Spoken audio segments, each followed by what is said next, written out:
गणेशाय नमः। ओम श्री सीतारामचंद्राभ्याम नमः। श्रीमद् वाल्मीकि रामायण अयोध्या कांड सर्ग 10 से 13। सर्ग 10। राजा दशरथ का कैकेयी के भवन में जाना, उसे कोप भवन में स्थित देखकर दुखी होना और उसको अनेक प्रकार से सांत्वना देना। पापिनी कुब्जा ने जब देवी कैकेयी को बहुत उल्टी बातें समझा दी, तब वह विषाक्त बाण से विद्ध हुई किन्नरी के समान धरती पर लौटने लगी। मंथरा के बताए हुए समस्त कार्य को यह बहुत उत्तम है, ऐसा मन ही मन निश्चय करके बातचीत में कुशल भामिनी कैकेयी ने मंथरा से धीरे धीरे अपना सारा मंतव्य बता दिया। मंथरा के वचनों से मोहित एवं दीन हुई भामिनी कैकेयी पूर्वोक्त निश्चय करके नाग कन्या की भांति गर्म और लंबी सांस खींचने लगी और 2 घड़ी तक अपने लिए सुखदायक मार्ग का विचार करती रही। और वह मंथरा, जो कैकेयी का हित चाहने वाली सुहृद थी और उसी के मनोरथ को सिद्ध करने की अभिलाषा रखती थी, कैकेयी के उस निश्चय को सुनकर बहुत प्रसन्न हुई, मानो उसे कोई बहुत बड़ी सिद्धि मिल गई हो। तदनंतर रोष में भरी हुई देवी कैकेयी अपने कर्तव्य का भली भांति निश्चय कर मुखमंडल में स्थित भौहों को टेढ़ी करके धरती पर सो गई। और क्या करती, अबला ही तो थी। तदनंतर उस कैकेयी राजकुमारी ने अपने विचित्र पुष्पहारों और दिव्य आभूषणों को उतार कर फेंक दिया। वे सारे आभूषण धरती पर यत्र तत्र पड़े थे। जैसे छिटके हुए तारे आकाश की शोभा बढ़ाते हैं, उसी प्रकार फेंके हुए वे पुष्पहार और आभूषण वहां भूमि की शोभा बढ़ा रहे थे।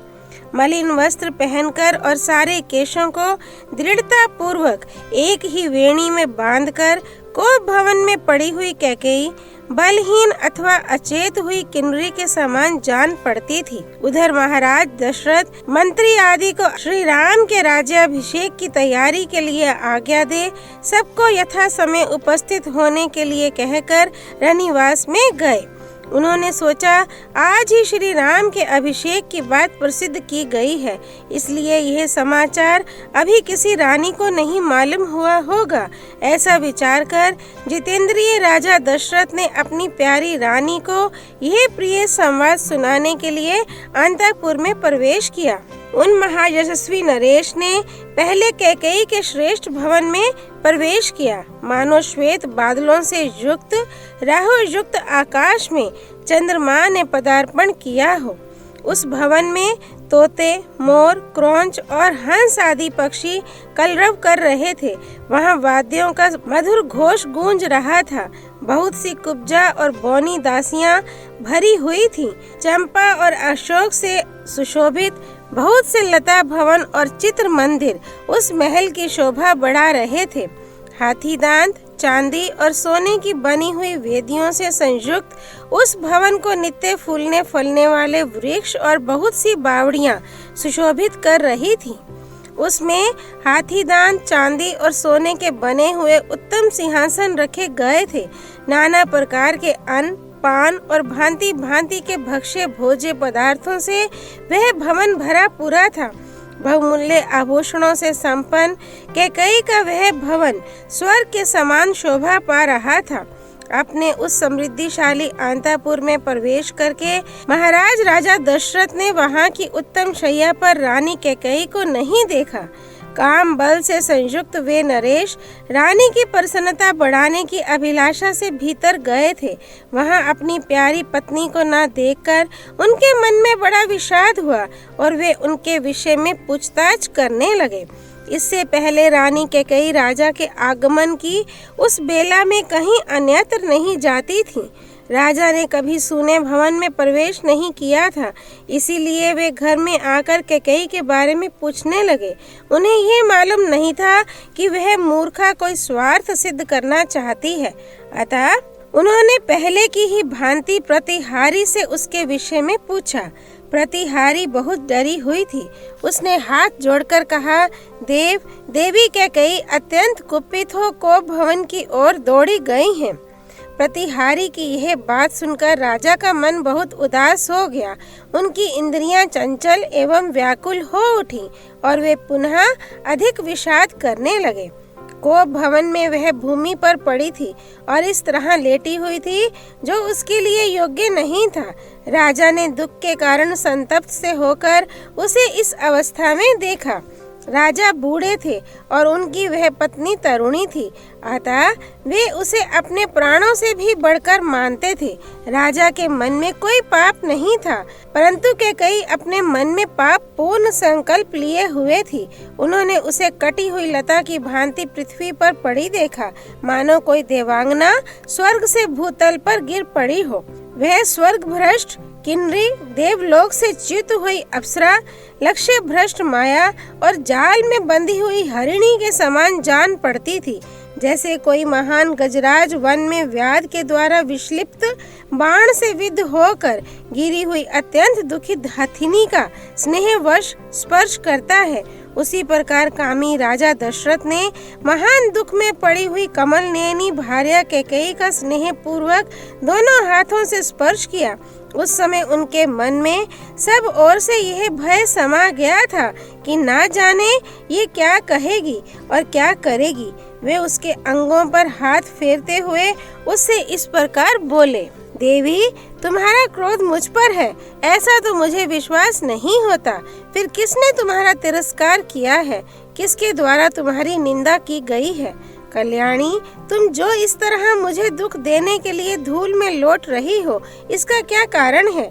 मेरे चित्त को मत डालने वाली सुंदरी, मेरे मन में तो सदा तुम्हारे कल्याण की ही भावना रहती है। फिर मेरे रहते हुए तुम किस लिए धरती पर सो रही हो? जान पड़ता है तुम्हारे चित्त पर किसी पिशाच ने अधिकार कर लिया है। भामिनी, तुम अपना रोग बताओ। मेरे यहाँ बहुत से चिकित्सा कुशल वैद्य हैं, जिन्हें मैंने सब प्रकार से संतुष्ट कर रखा है। वे तुम्हें सुखी कर देंगे। अथवा कहो, आज किसका प्रिय करना है या किसने तुम्हारा अप्रिय किया है? तुम्हारे किस उपकारी को आज प्रिय मनोरथ प्राप्त हो अथवा किस अपकारी को अत्यंत अप्रिय कठोर दंड दिया जाए। देवी, तुम ना रोओ, अपनी देह को ना सुखाओ। आज तुम्हारी इच्छा के अनुसार किस अवध्य का वध किया जाए अथवा किस प्राण दंड पाने योग्य अपराधी को भी मुक्त कर दिया जाए। किस दरिद्र को धनवान और किस धनवान को कंगाल बना दिया जाए। मैं और मेरे सभी सेवक तुम्हारी आज्ञा के अधीन हैं। तुम्हारे किसी भी मनोरथ को मैं भंग नहीं कर सकता, उसे पूरा करके ही रहूंगा, चाहे उसके लिए मुझे अपने प्राण ही क्यों न देने पड़े। अतः तुम्हारे मन में जो कुछ हो उसे स्पष्ट कहो। अपने बल को जानते हुए भी तुम्हें मुझ पर संदेह नहीं करना चाहिए। मैं अपने सत्कर्मों की शपथ खाकर कहता हूँ, जिससे तुम्हें प्रसन्नता हो वही करूँगा। जहाँ तक सूर्य का चक्र घूमता है, वहाँ तक सारी पृथ्वी मेरे अधिकार में है। द्रविड़, सिंधु सौवीर, सौराष्ट्र, दक्षिण भारत के सारे प्रदेश तथा अंग, वंग, मगध, मत्स्य, काशी और कौशल, इन सभी समृद्धिशाली देशों पर मेरा आधिपत्य है। के राज नंदिनी, उनमें पैदा होने वाले भांति भांति के द्रव्य, धन धान्य और बकरी, भेड़ आदि जो भी तुम मन से लेना चाहती हो वह मुझसे मांग लो। भीरू, इतना क्लेश उठाने प्रयास करने की क्या आवश्यकता है? शोभने, उठो उठो। कैकेयी, ठीक ठीक बताओ, तुम्हें किस से कौन सा भय प्राप्त हुआ है? जैसे अंशुमाली सूर्य कुहरा दूर कर देते हैं, उसी प्रकार मैं तुम्हारे भय का सर्वथा निवारण कर दूंगा। राजा के ऐसा कहने पर कैकेयी को कुछ सांत्वना मिली। अब उसे अपने स्वामी से वह अप्रिय बात कहने की इच्छा हुई। उसने पति को और अधिक पीड़ा देने की तैयारी की। श्री वाल्मीकि निर्मित आर्ष रामायण आदि काव्य के अयोध्या कांड में 10वां सर्ग पूरा हुआ। सर्ग 11। कैकेयी का राजा को प्रतिज्ञाबद्ध करके उन्हें पहले के दिए हुए 2 वरों का स्मरण दिलाकर भरत के लिए अभिषेक और राम के लिए 14 वर्षों का वनवास मांगना। भूपाल दशरथ कामदेव के बाणों से पीड़ित तथा काम वेग के वशीभूत हो उसी का अनुसरण कर रहे थे।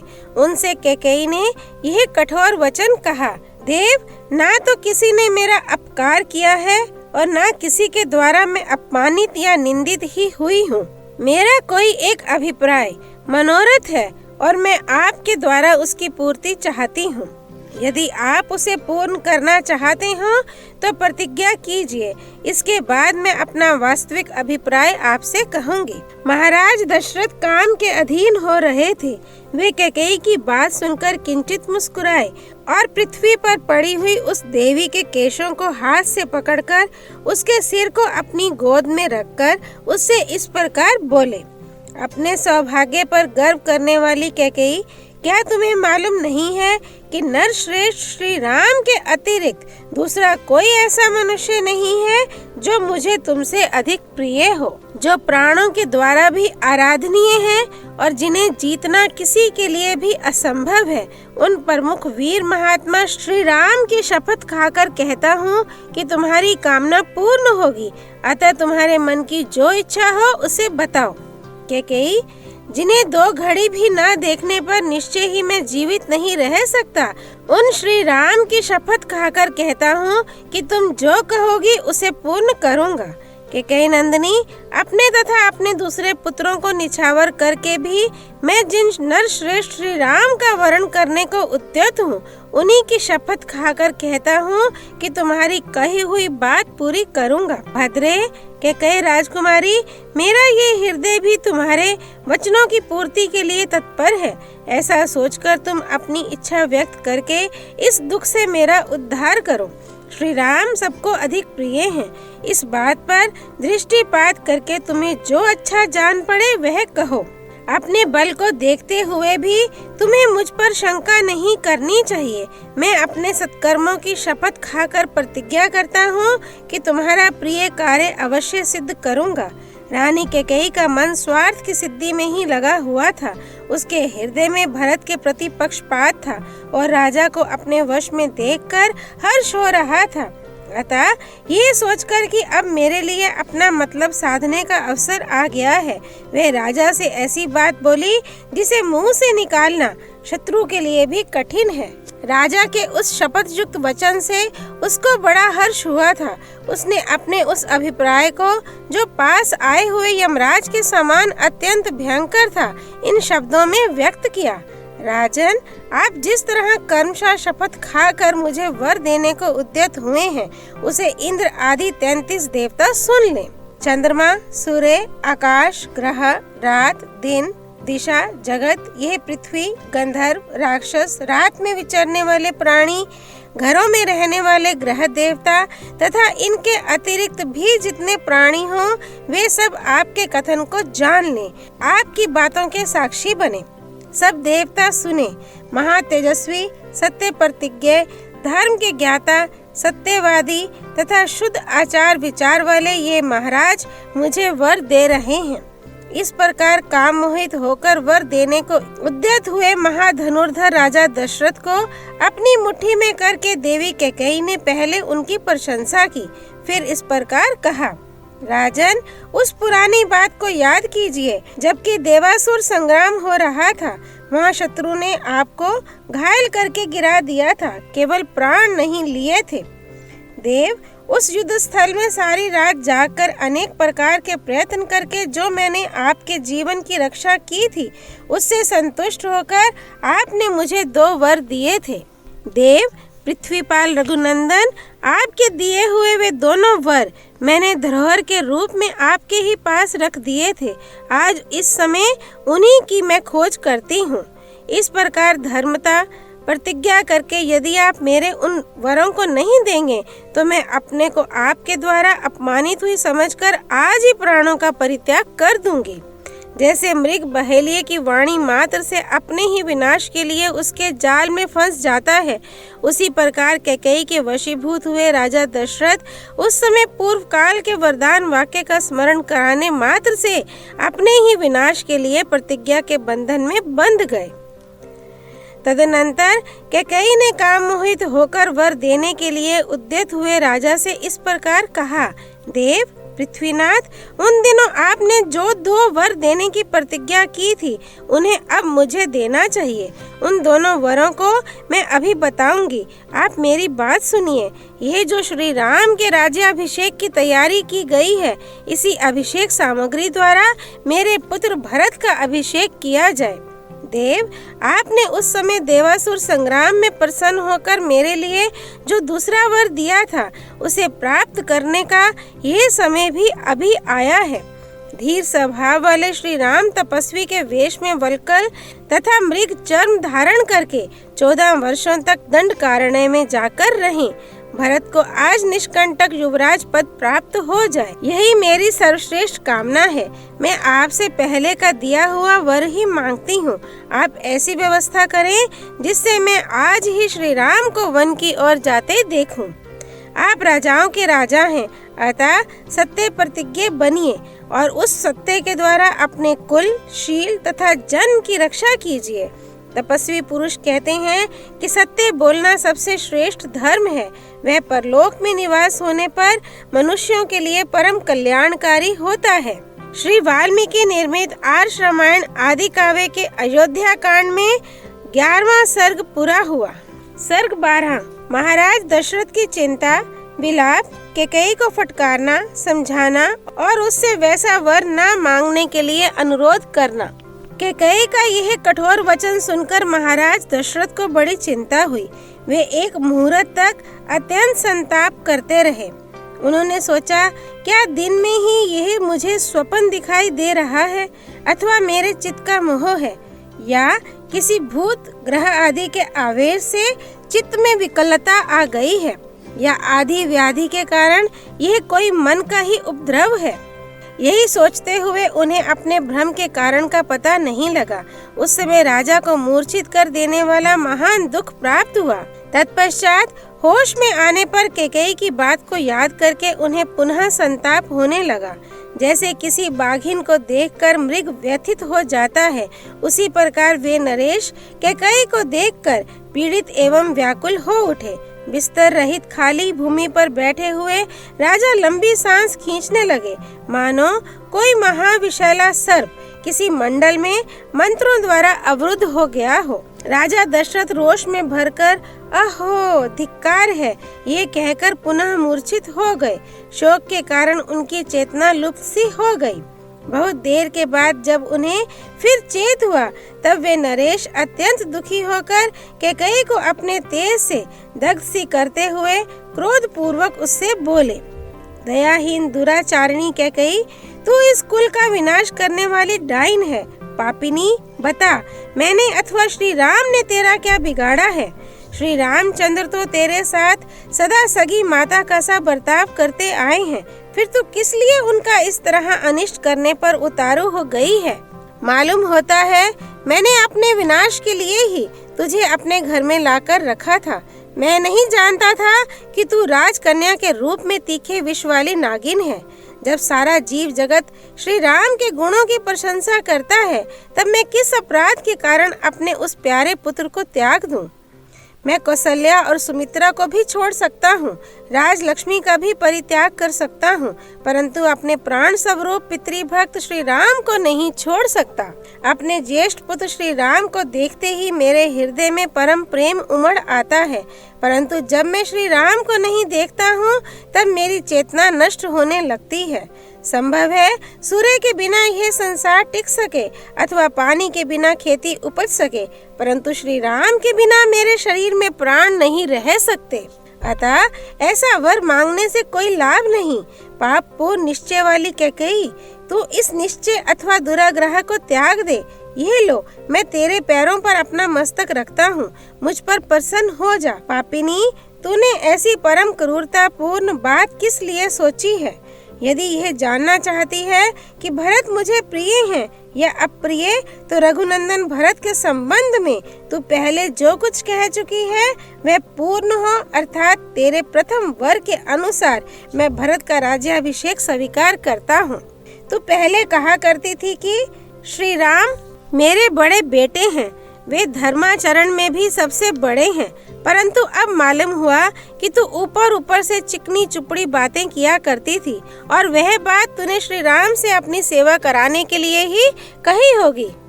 आज श्री राम के अभिषेक की बात सुनकर तू शोक से संतप्त हो उठी है और मुझे भी बहुत संताप दे रही है। इससे जान पड़ता है कि इस सुने घर में तुझ पर भूत आदि का आवेश हो गया है, अतः तू परवश होकर ऐसी बातें कह रही है। देवी, न्यायशील इक्ष्वाकु वंश में यह बड़ा भारी अन्याय आकर उपस्थित हुआ है, जहाँ तेरी बुद्धि इस प्रकार विकृत हो गई है। विशाल लोचने, आज से पहले तूने कभी कोई ऐसा आचरण नहीं किया है जो अनुचित अथवा मेरे लिए अप्रिय हो, इसीलिए तेरी आज की बात पर भी मुझे विश्वास नहीं होता है। तेरे लिए तो श्री राम भी महात्मा भरत के ही तुल्य हैं। बाले, तू बहुत बार बातचीत के प्रसंग में स्वयं ही यह बात मुझसे कहती रही है। भीरू स्वभाव वाली देवी, उन्हीं धर्मात्मा और यशस्वी श्री राम का 14 वर्षों के लिए वनवास तुझे कैसे अच्छा लगता है, जो अत्यंत सुकुमार और धर्म में दृढ़ता पूर्वक मन लगाए रखने वाले हैं। उन्हीं श्री राम को वनवास देना तुझे कैसे रुचिकर जान पड़ता है। अहो, तेरा हृदय बड़ा कठोर है। सुंदर नेत्रों वाली कैकई, जो सदा तेरी सेवा शुश्रूषा में लगे रहते हैं, उन नैनाभिराम श्री राम को देश निकाला दे देने की इच्छा तुझे किस लिए हो रही है? मैं देखता हूँ भरत से अधिक श्री राम ही सदा तेरी सेवा करते हैं। भरत उनसे अधिक तेरी सेवा में रहते हों, ऐसा मैंने कभी नहीं देखा है। नरश्रेष्ठ श्री राम से बढ़कर दूसरा कौन है जो गुरुजनों की सेवा करने, उन्हें गौरव देने, उनकी बातों को मान्यता देने और उनकी आज्ञा का तुरंत पालन करने में अधिक तत्परता दिखाता हो। मेरे यहाँ कई सहस्त्र स्त्रियां हैं और बहुत से उपजीवी भृत्य जन हैं, परंतु किसी के मुंह से श्री राम के संबंध में सच्ची या झूठी किसी प्रकार की शिकायत नहीं सुनी जाती। पुरुष सिंह श्री राम समस्त प्राणियों को शुद्ध हृदय से सांत्वना देते हुए प्रिय आचरणों द्वारा राज्य की समस्त प्रजाओं को अपने वश में किए रहते हैं। वीर श्री रामचंद्र अपने सात्विक भाव से समस्त लोगों को, दान के द्वारा द्विजों को, सेवा से गुरुजनों को और धनुष बाण द्वारा युद्ध स्थल में शत्रु सैनिकों को जीतकर अपने अधीन कर लेते हैं। सत्य, दान, तप, त्याग, मित्रता, पवित्रता, सरलता, विद्या और गुरु शुश्रूषा, ये सभी सद्गुण श्री राम में स्थिर रूप से रहते हैं। देवी, महर्षियों के समान तेजस्वी उन सीधे साधे देवतुल्य श्री राम का तू क्यों अनिष्ट करना चाहती है? श्री राम सब लोगों से प्रिय बोलते हैं। उन्होंने कभी किसी को अप्रिय वचन कहा हो ऐसा मुझे याद नहीं पड़ता। ऐसे सर्वप्रिय राम से मैं तेरे लिए अप्रिय बात कैसे कहूँगा, जिनमें क्षमा, तप, त्याग, सत्य, धर्म, कृतज्ञता और समस्त जीवों के प्रति दया भरी हुई है। उन श्री राम के बिना मेरी क्या गति होगी? कैकेयी, मैं बूढ़ा हूँ, मौत के किनारे बैठा हूँ। मेरी अवस्था शोचनीय हो रही है और मैं दीन भाव से तेरे सामने गिड़गिड़ा रहा हूँ। तुझे मुझ पर दया करनी चाहिए। समुद्र पर्यंत पृथ्वी पर जो कुछ मिल सकता है वह सब मैं तुझे दे दूंगा, परंतु तू ऐसे दुराग्रह में ना पड़ जो मुझे मौत के मुंह में ढकेलने वाला हो। कैकेयी नंदिनी, मैं हाथ जोड़ता हूँ और तेरे पैरों पड़ता हूँ, तो श्री राम को शरण दे, जिससे यहाँ मुझे पाप ना लगे। महाराज दशरथ इस प्रकार दुख से संतप्त होकर विलाप कर रहे थे। उनकी चेतना बार बार लुप्त हो जाती थी। उनके मस्तिष्क में चक्कर आ रहा था और वे शोक मगन हो उस शोक सागर से शीघ्र पार होने के लिए बारंबार अनुनय विनय कर रहे थे। तो भी कैकेयी का हृदय नहीं पिघला। वह और भी भीषण रूप धारण करके अत्यंत कठोर वाणी में उन्हें इस प्रकार उत्तर देने लगी। राजन, यदि 2 वरदान देकर आप फिर उनके लिए पश्चाताप करते हैं तो वीर नरेश्वर, इस भूमंडल में आप अपनी धार्मिकता का ढिंढोरा कैसे पीट सकेंगे? धर्म के ज्ञाता महाराज, जब बहुत से राजऋषि एकत्र होकर आपके साथ मुझे दिए हुए वरदान के विषय में बातचीत करेंगे, उस समय वहां आप उन्हें क्या उत्तर देंगे? यही कहेंगे ना कि जिसके प्रसाद से मैं जीवित हूँ, जिसने बहुत बड़े संकट से मेरी रक्षा की, उसी कैकेयी को वर देने के लिए की हुई प्रतिज्ञा मैंने झूठी कर दी। महाराज, आज ही वरदान देकर यदि आप फिर उससे विपरीत बात कहेंगे तो अपने कुल के राजाओं के माथे कलंक का टीका लगाएंगे। राजा शैब्य ने बाज और कबूतर के झगड़े में कबूतर के प्राण बचाने की प्रतिज्ञा को पूर्ण करने के लिए बाज नामक पक्षी को अपने शरीर का मांस काटकर दे दिया था। इसी तरह राजा अलर्क ने एक अंधे ब्राह्मण को अपने दोनों नेत्रों का दान करके परम उत्तम गति प्राप्त की थी। समुद्र ने देवताओं के समक्ष अपनी नियत सीमा को न लांघने की प्रतिज्ञा की थी, सो अब तक वह उसका उल्लंघन नहीं करता है। आप भी पूर्ववर्ती महापुरुषों के बर्ताव को सदा ध्यान में रखकर अपनी प्रतिज्ञा झूठी ना करें। परंतु आप मेरी बात क्यों सुनेंगे?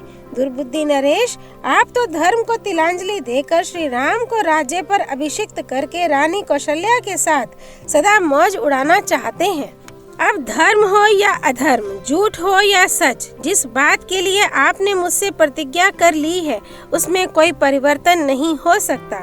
यदि श्री राम का राज्याभिषेक होगा तो मैं आपके सामने आपके देखते देखते आज ही बहुत सा विष पीकर मर जाऊंगी। यदि मैं एक दिन भी राम माता कौशल्या को राजमाता होने के नाते दूसरे लोगों से अपने को हाथ जोड़वाती देख लूंगी तो उस समय मैं अपने लिए मर जाना ही अच्छा समझूंगी। नरेश्वर, मैं आपके सामने अपनी और भरत की शपथ खाकर कहती हूँ कि श्री राम को इस देश से निकाल देने के सिवा दूसरे किसी वर से मुझे संतोष नहीं होगा। इतना कहकर कैकेयी चुप हो गई। राजा बहुत रोए गिड़गिड़ाए, किंतु उसने उनकी किसी बात का जवाब नहीं दिया। श्री राम का वनवास हो और भरत का राज्याभिषेक। कैकेयी के मुख से ये परम अमंगलकारी वचन सुनकर राजा की सारी इंद्रियां व्याकुल हो उठी। वे एक मुहूर्त तक कैकेयी से कुछ न बोले। उस अप्रिय वचन बोलने वाली प्यारी रानी की ओर केवल एक टक दृष्टि से देखते रहे।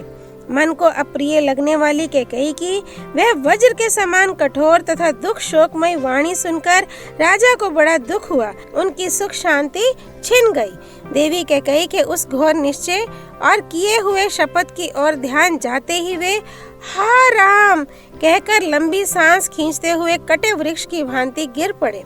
उनकी चेतना लुप्त सी हो गई। वे उन्मादग्रस्त से प्रतीत होने लगे। उनकी प्रकृति विपरीत सी हो गई। वे रोगी से जान पड़ते थे।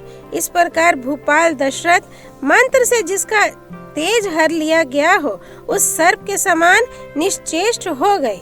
तदनंतर उन्होंने दीन और आतुर वाणी में कैकेयी से इस प्रकार कहा, अरे तुझे अनर्थ ही अर्थ सा प्रतीत हो रहा है। किसने तुझे इसका उपदेश दिया है? जान पड़ता है तेरा चित्त किसी भूत के आवेश से दूषित हो गया है। पिशाच ग्रस्त नारी की भांति मेरे सामने ऐसी बातें कहती हुई तू लज्जित क्यों नहीं होती?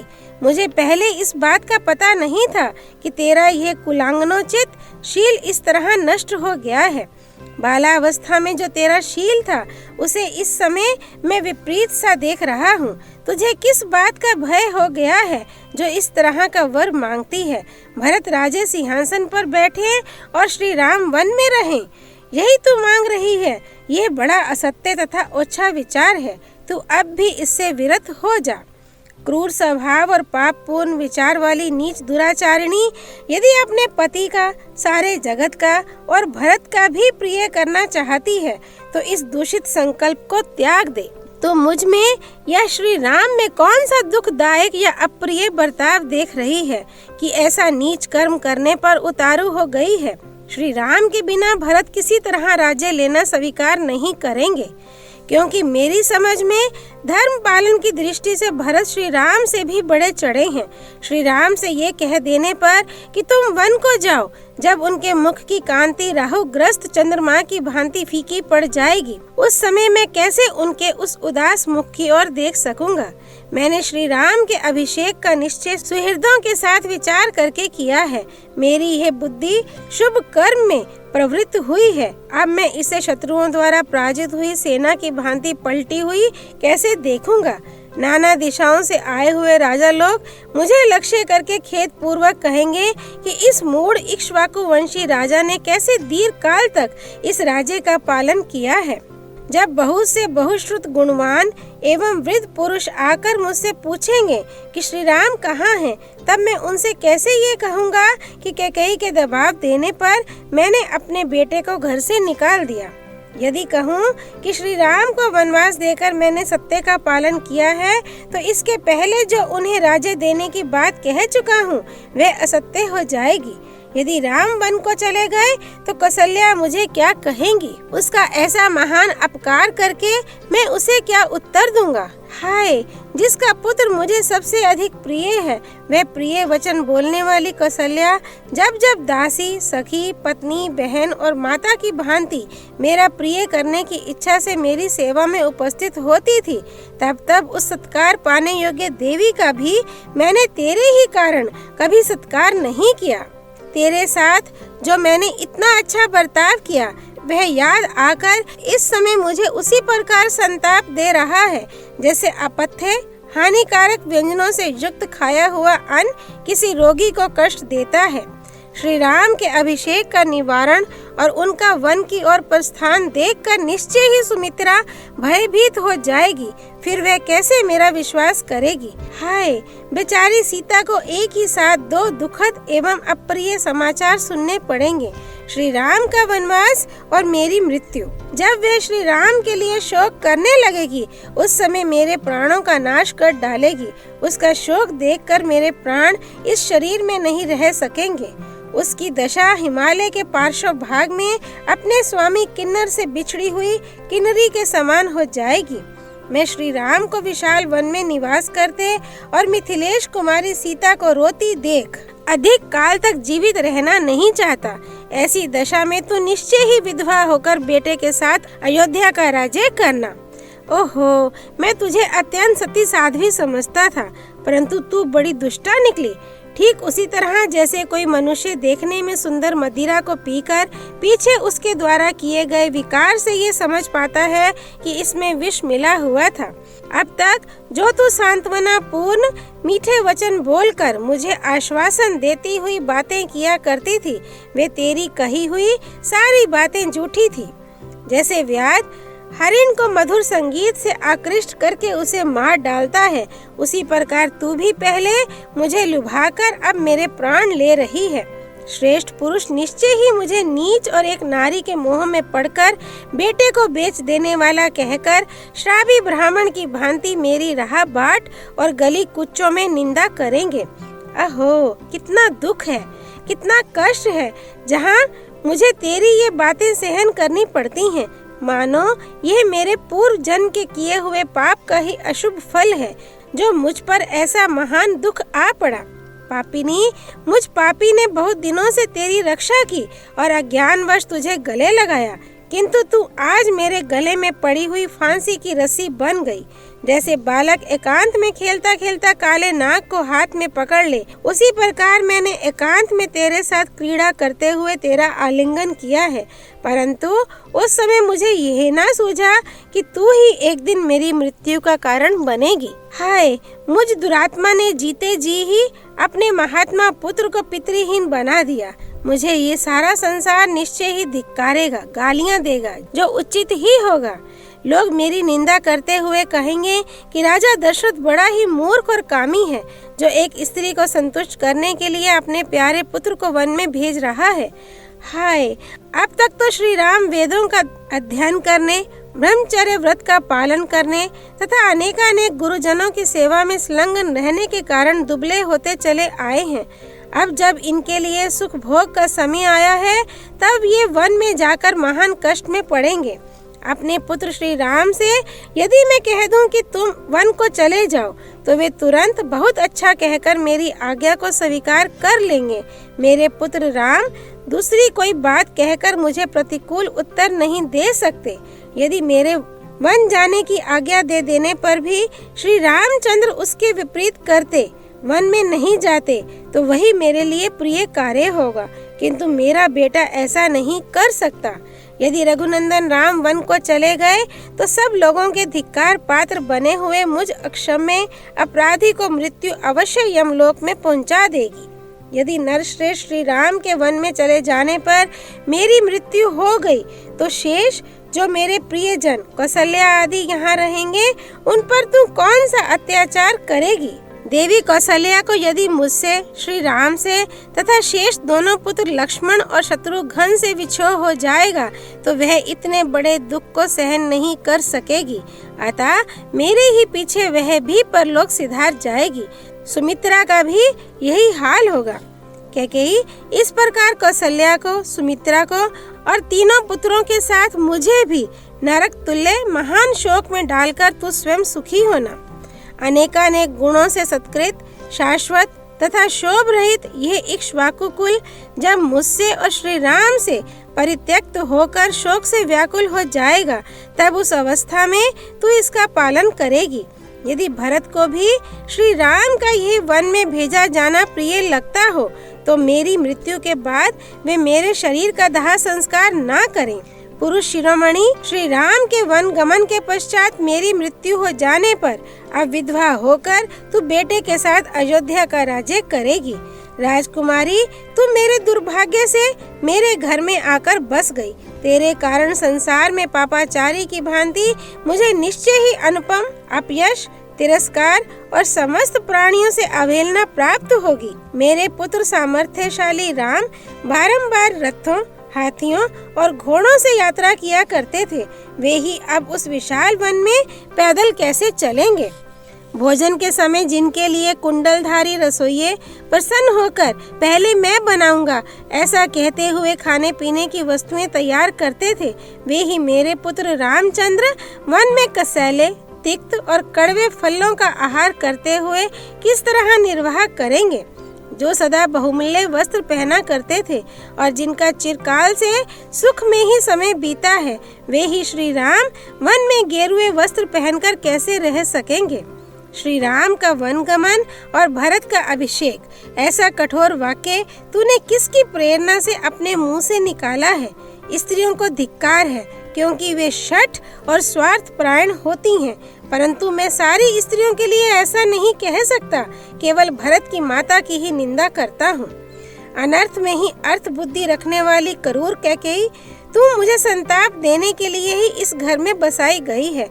अरे मेरे कारण तू अपना कौन सा अप्रिय होता देख रही है, अथवा सबका निरंतर हित करने वाले श्री राम में ही तुझे कौन सी बुराई दिखाई देती है। श्री राम को संकट के समुद्र में डूबा हुआ देखकर तो पिता अपने पुत्रों को त्याग देंगे, अनुरागिनी स्त्रियां भी अपने पतियों को त्याग देंगी। इस प्रकार यह सारा जगत ही कुपित विपरीत व्यवहार करने वाला हो जाएगा। देव कुमार के समान कमनीय रूप वाले अपने पुत्र श्री राम को जब वस्त्र और आभूषणों से विभूषित होकर सामने आते देखता हूँ तो नेत्रों से उनकी शोभा निहार कर निहाल हो जाता हूँ। उन्हें देखकर ऐसा जान पड़ता है मानो मैं फिर जवान हो गया। कदाचित सूर्य के बिना भी संसार का काम चल जाए, वज्रधारी इंद्र के वर्षा ना करने पर भी प्राणियों का जीवन सुरक्षित रह जाए, परंतु राम को यहाँ से वन की ओर जाते देखकर कोई भी जीवित नहीं रह सकता, मेरी ऐसी धारणा है। अरे तू मेरा विनाश चाहने वाली, अहित करने वाली और शत्रु रूप है। जैसे कोई अपनी ही मृत्यु को घर में स्थान दे दे, उसी प्रकार मैंने तुझे घर में बसा लिया है। खेद की बात है कि मैंने मोहवश तुझ महाविशैली नागिन को चिरकाल से अपने अंक में धारण कर रखा है, इसीलिए आज मैं मारा गया। मुझसे श्री राम और लक्ष्मण से हीन होकर भरत समस्त बांधवों का विनाश करके तेरे साथ इस नगर तथा राष्ट्र का शासन करें तथा तू मेरे शत्रुओं का हर्ष बढ़ाने वाली हो। क्रूरता पूर्ण बर्ताव करने वाली कैकेयी, तू संकट में पड़े हुए पर प्रहार कर रही है। अरे जब तू दुराग्रह पूर्वक आज ऐसी कठोर बातें मुंह से निकालती है, उस समय तेरे दांतों के हजारों टुकड़े होकर मुंह से नीचे क्यों नहीं गिर जाते। श्री राम कभी किसी से कोई अहितकारक या अप्रिय वचन नहीं करते हैं, वे कटु वचन बोलना जानते ही नहीं हैं। उनका अपने गुणों के कारण सदा सर्वदा सम्मान होता है। उन्हीं मनोहर वचन बोलने वाले श्री राम में तू दोष कैसे बता रही है, क्योंकि वनवास उसी को दिया जाता है जिसके बहुत से दोष सिद्ध हो चुके हों। ओ के कह राज के कुल की जीती जागती कलंक, तू चाहे गलानी में डूब जा अथवा आग में जलकर खाक हो जा, या विष खाकर प्राण दे दे, अथवा पृथ्वी में हजारों दरारें बनाकर उसी में समा जा, परंतु मेरा अहित करने वाली तेरी यह अत्यंत कठोर बात मैं कदापि नहीं मानूंगा। तू छुरे के समान घात करने वाली है। बातें तो मीठी मीठी करती है, परंतु वे सदा झूठी और सद्भावना से रहित होती हैं। तेरे हृदय का भाव अत्यंत दूषित है तथा तू अपने कुल का भी नाश करने वाली है।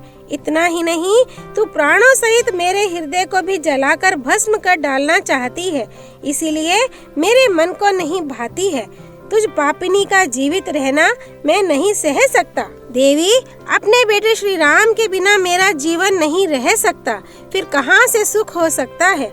आत्मज्ञ पुरुषों को भी अपने पुत्र से बिछो हो जाने पर कैसे चैन मिल सकता है। अतः तू मेरा अहित ना कर, मैं तेरे पैर छूता हूँ, तू मुझ पर प्रसन्न हो जा। इस प्रकार महाराज दशरथ मर्यादा का उल्लंघन करने वाली उस हठीली स्त्री के वश में पड़कर अनाथ की भांति विलाप कर रहे थे।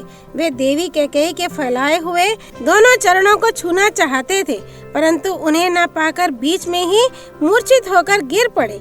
ठीक उसी तरह जैसे कोई रोगी किसी वस्तु को छूना चाहता है, किंतु दुर्बलता के कारण वहां तक न पहुंचकर बीच में ही अचेत होकर गिर जाता है। श्री वाल्मीकि निर्मित आर्ष रामायण आदि काव्य के अयोध्या कांड में 12वां सर्ग पूरा हुआ। सर्ग 13, राजा का विलाप और कैकेयी से अनुनय विनय।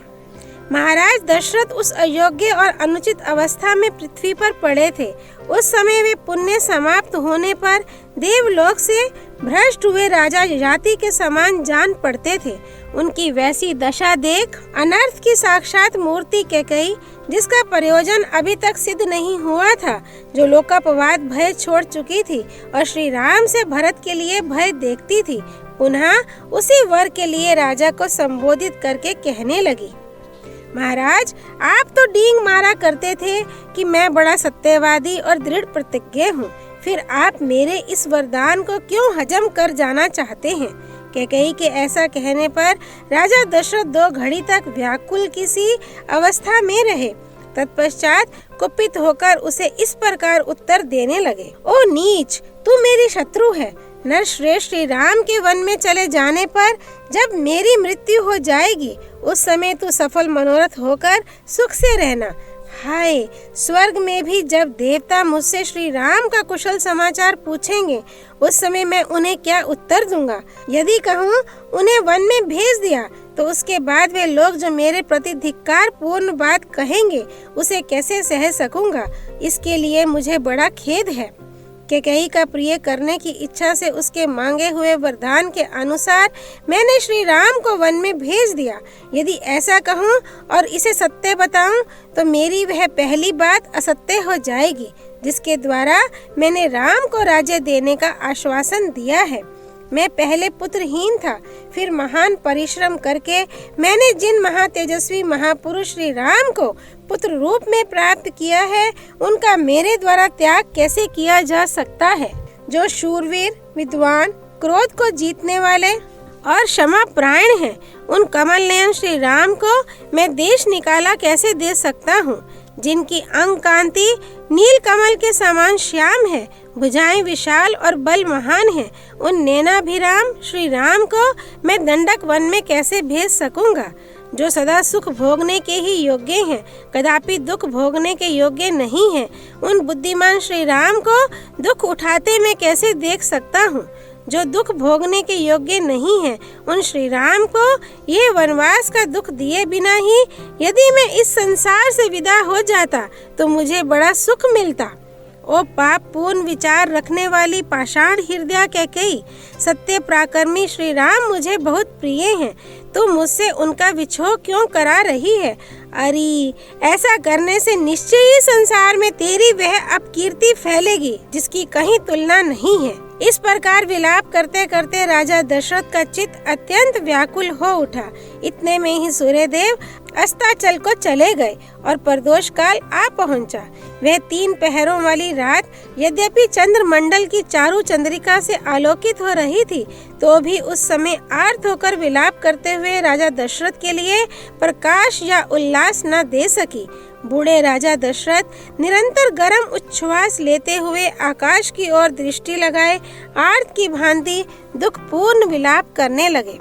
नक्षत्र मालाओं से अलंकृत कल्याणमयी रात्रि देवी, मैं नहीं चाहता कि तुम्हारे द्वारा प्रभात काल लाया जाए।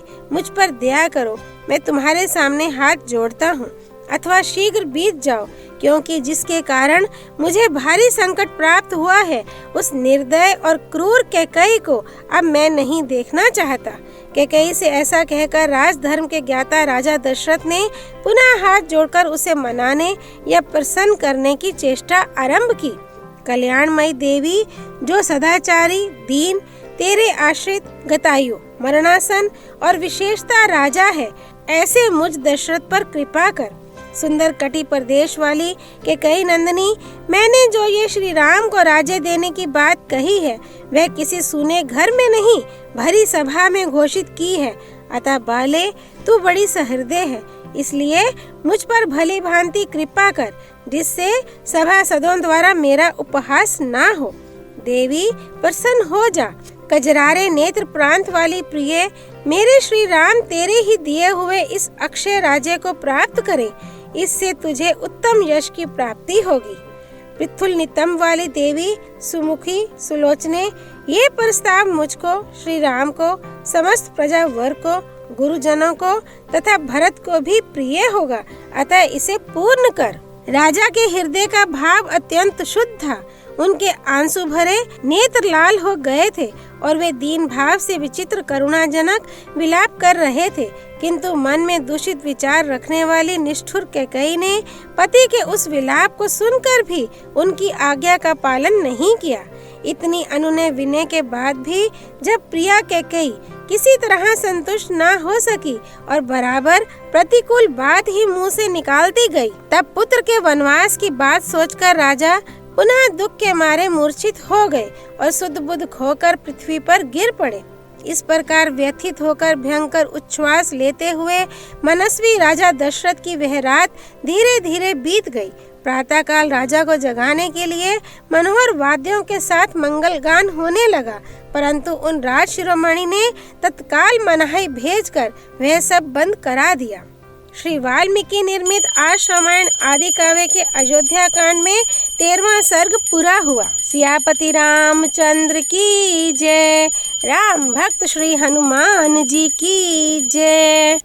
राम जन्मभूमि अयोध्यापुरी धाम की जय। सरयू नदी की जय। श्रीमद् वाल्मीकि रामायण की जय। माँ गौरीपति भगवान शिव शंकर की जय। महर्षि वाल्मीकि मुनि की जय। श्री हरि अर्पणमस्तु।